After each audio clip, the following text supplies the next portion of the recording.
Today I show you Flatline City, the new Kickstarter from Saucermen Studios.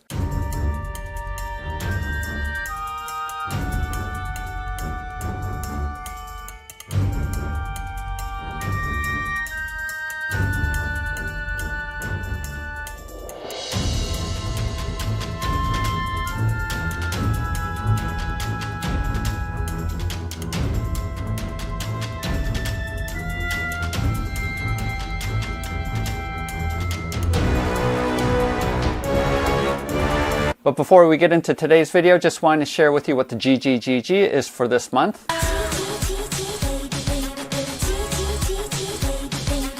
Each month, Bob the Beholder picks some of my Patreon supporters to receive gratitude gifts.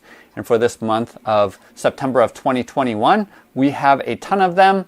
A longer LK5 Pro large format 3D printer. A bunch of sci-fi terrain and pieces and models from Archon Studios. This printed and painted model from A Tale of Two Cities Kickstarter that's coming from Ian Lovecraft in a couple of weeks. And a bunch of pledges and other things, so go ahead and click on my link below to go to my Patreon page if you want to get in on that. I made a video a couple of months ago with Saucermen Studios' previous Kickstarter, which was their Lost Colony spaceship graveyard.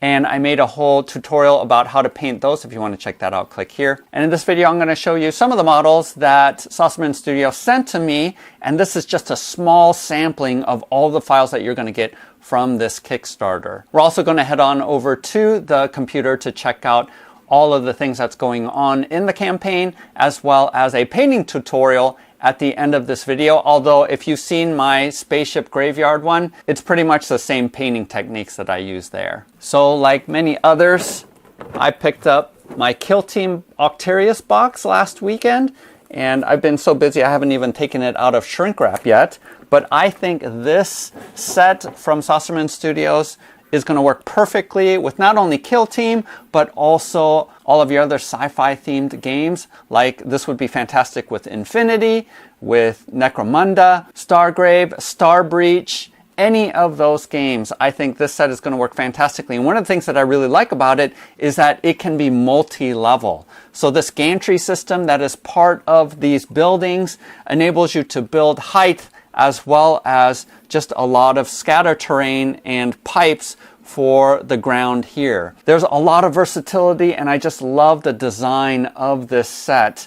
This is my new favorite sci-fi set that I'm definitely going to be printing out enough to be able to fill up my 4-foot by 4-foot table to be able to play all of my favorite sci-fi games. Just to show you scale, I have my Black-Pink squad out here fighting the Tyranids.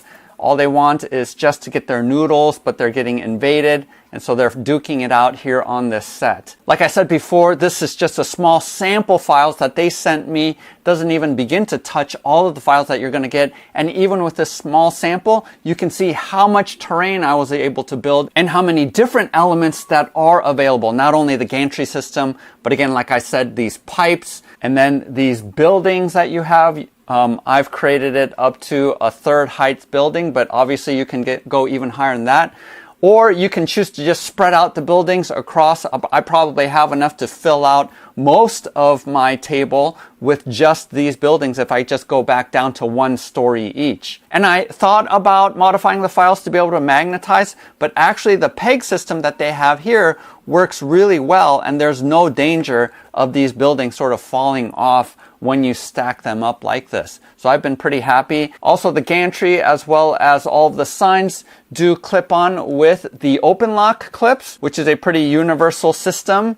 So it makes it really easy. And as much as I love magnets, when you have height or this gantry sort of sticking out from the side of the buildings, you can't really use magnets because they're not strong enough to hold it up. So I chose to just stick with the open lock just to be able to put these pieces together. Super easy to do, and I love that they have these rings up top where you can put on not only signs and other accessories, but also that's where the gantry system clips onto as well. So in games where you need high density of terrain, such as Infinity that breaks up line of sight, I think this is perfect but also just looks really good for other games as well. So this would be great to incorporate into a Stargrave or a Starbreach campaign, and will enable you to set up all kinds of different configurations with printing up even just the few number of models that you see here. Also, I love the fact that all of these signs are somewhat interchangeable. So I went ahead in 3D Builder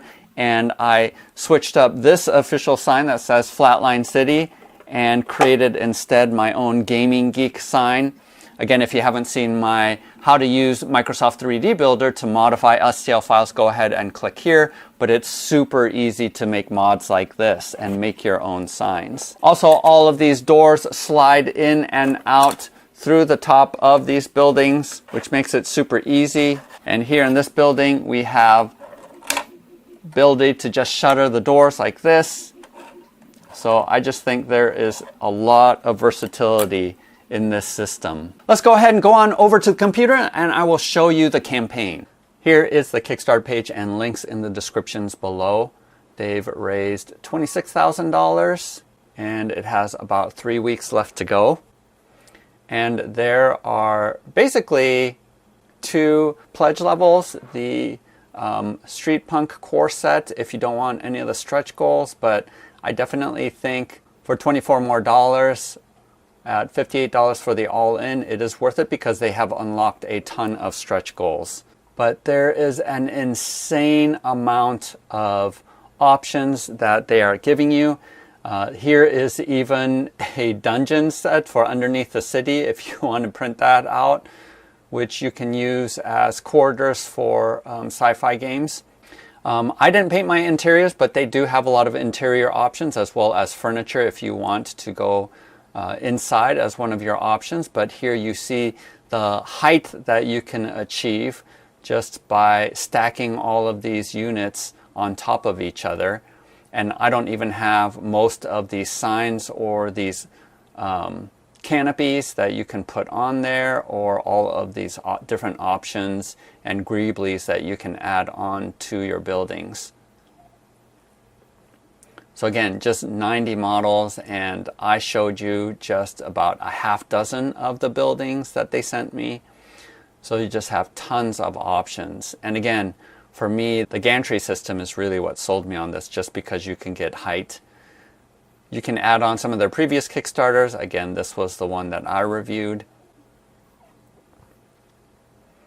And this video here just shows you the versatility of how to put the pieces together.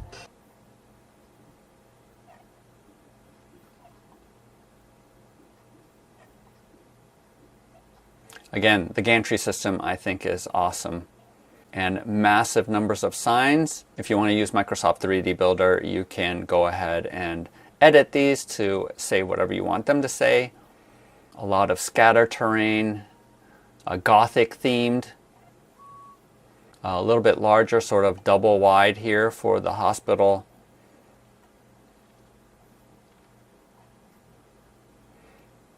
I printed out these roadblocks because, again, in Kill Team, that's one of the key features of that game. And then this is really cool because you can add these extra items onto the outside of your buildings just to provide more variety. And like I mentioned, here is some furniture that you can put inside. And they even have damaged buildings, which I'm not sure if usually I like damaged buildings because you can fit models easily onto height. But because of the gantry system, I don't feel a need to have damaged buildings be part of my set. You get a wide variety of pipes. This is super cool, this fencing, if you want to wall it in. And what's really cool is with the tunnels, you have these LED lights that is part of the doors. There's bases. This is pretty cool. So see how there are so many of these stretch goals that are being unlocked that I think the extra $24 to go with the all-in pledge is definitely worth it. And here's more scatter terrain that you can have. And then more beefy walls if you want to encircle your entire city. And this is pretty cool. You have LEDs inside of here if you want to light up the signs. This is awesome that I hope gets unlocked because I really want this transit system. Because I am creating height for my board, this would be an awesome addition. And then you have miniatures that are just running along this rail system or jumping onto the train and being transported around. I think that is awesome. And here's information if you want to know more about Saucermen Studios. And like I mentioned before, it is all open lock. So there you have it, Flatline City from Saucermen Studios. I think this is a fantastic set. So make sure you jump in on that. The campaign ends on September 23rd if you are interested, so pledge by then. Also, there's an all-in pledge that will be one of the GGGGs. Again, check out my Patreon link if you're interested in getting in on that. Stick around if you need the painting tutorial. But otherwise, happy printing, happy gaming. We'll see you next time. First step is to spray prime everything. I spray prime with black, this Rust-Oleum 2x Ultra cover, because it's really flat and won't be shiny. So just hit it from all sides and get a good coat. That way the acrylic, when you paint over it, will stick to the plastic or the PLA better. And then just grab an assortment of colors. I just use craft paint for all of my terrain. And by the way, I do print at 0.2mm height, which I think is enough detail. But here I'm using a stiff horsehair brush or hog's hair brush.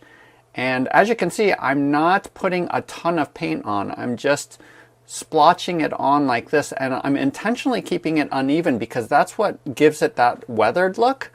And I want there to be a lot of the black undercoating still coming through. So do not wet your brush that much or else you're going to get too much paint on there. And as you can see with this stiff brush, I can just push it and move it around without a ton of paint on my brush. So it isn't dry brushing, but it also isn't regular painting either. Here I just cut out some slots on some cardstock and using antique gold. I'm not going to show you this, but I basically splotched on this antique gold paint onto some of these pieces, and that's how you get those stripes. Now I'm going to use this Rookwood Red, and this is basically the rust effects. And again, you're not using a ton of paint on your brush, but basically brushing it on like this until you get an overall rust effect color, like so. And just move it around. You don't have to be even. It can be splotchy in some places, absent in others.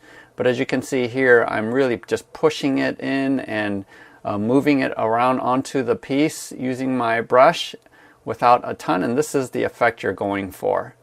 After you do this coat, go ahead and go onto your buildings and go over all the colored sections as well. And it gives a really nice sort of weathered look by doing this. So make sure that you're really getting the edges and the corners, any place where you're going to have more wear. And with buildings like that have these panels like this, I like getting the edges where the panels are coming together, just emphasizing again where the edges are, and that sort of gives it a really nice effect. Next, I'm going to use this gunmetal gray from Folk Art and going to give a once over just like I did with the rust color. And this will just indicate that this is metal and has a really nice effect. And the reason why I use this sort of darker silver is because lighter silvers I think are too bright. And when you're looking for a more weathered look, I like this gunmetal gray that's a little bit of a darker silver because it's not quite as shiny as some of the other lighter silvers. And it just gives a really nice effect where clearly the piece is made out of not stainless steel, but metal. And with the rust cover, it just looks really, really nice. And that's why I like the darker silver. And here with the buildings, I'm not hitting all of the spaces, but only the parts that I've kept black or that are clearly metal pieces. So some of these greeblies that are on the sides, I'm hitting up just like this. You can hit the spots where you painted the major part of the building, but I like just highlighting some of the spots that are supposed to be metal rather than doing the whole building, because I already have the rust color along the edges here. But you can do it whatever way that you want. It's really up to you. Next, I'm going to grab this metallic copper, and you can pick any other color, but I think it goes really nicely as accent colors for the pipe pieces, and just do all of the edges with this color. Again, not glopping it on really thickly, but enough to give a hint. And now you want to do some detail work where you are highlighting some of these pieces. This is just the lettering on the barrier, but also on your signs. You want things that you want a little bit to be lighter in or more vibrant in color. You do it after you do all of your rust color. So this is what it looks like.